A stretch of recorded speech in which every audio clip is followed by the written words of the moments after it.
Hey guys, it's J Star Wars 360 here with another vlog for Agents of Sheild.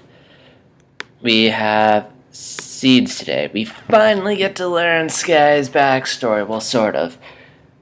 We know a bit of how she came to be, but we don't. Let me just talk about the episode. So first off, can I just say that can we either get Emma Watson on this show or get a Hermione or a movie where the actress who plays the British girl is the mom and Emma Watson's the daughter. But I digress. Anyway, so let's get into the episode. This is the episode where a pool freezes at a college, a Sheild college for science students, and Sheild is called in to investigate while Coulson and May are looking into Sky's past. So there's a lot of... So this was a really enjoyable episode. IGN made this point, I agree. It was better than the two-part episode they did last time. So one thing I like is, we get to see more Sheild. We get to see that it's not just those four dudes on the plane. There's an entire academy. And I like seeing that.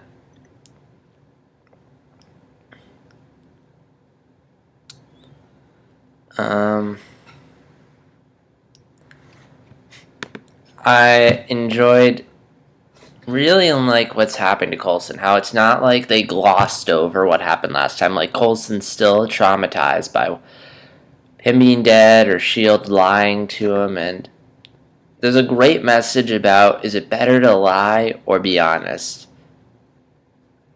To lie and protect someone? Are you lying? Are you protecting them or betraying them or both?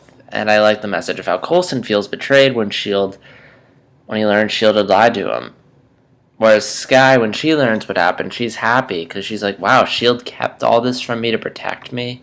They went through all this to protect me, and I feel like that's a nice message. I like the side plot with Coulson and May looking for the guy who knows who Sky is. There's some fun I like the conversation between Coulson and May, May and Coulson are by far the best characters, and Ward to an extent. I love how May admits that she and Ward did it. And I hope that it continues. Don't go the Sky and Ward route, please. I also really like the chase scene where May and Coulson are chasing down the guy. It was fun, it was fast-paced, it was exciting. And it was actually shot a bit better than the last action scene.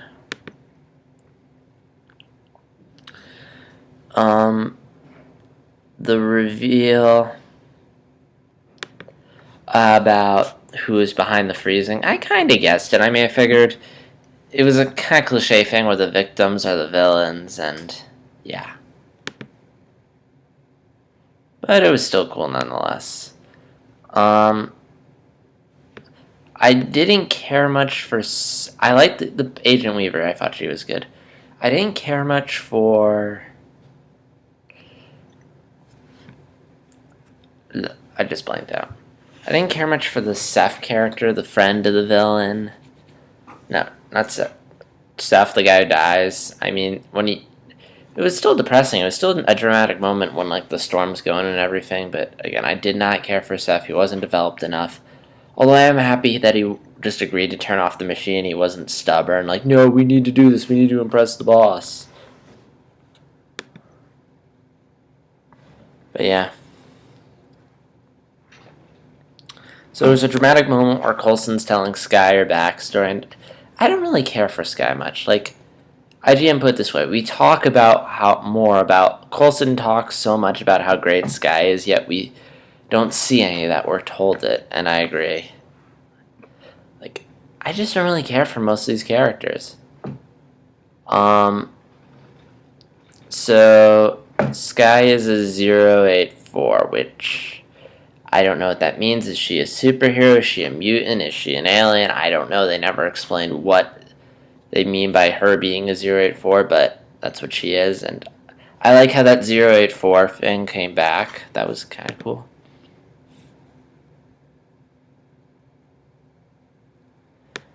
The backstory was serviceable, but I miss Avatar, where it's not like the character doesn't know who they are. They know who they are, it's just we don't, and then we learn who they are, and then we sympathize with them. I don't sympathize with Sky. Most of this stuff happened when she was a baby. So, I like Coulson coming to the realization that Sheild wasn't a dick to him, that they were just looking out for him, trying to protect him. So, but yeah, it was a nice episode.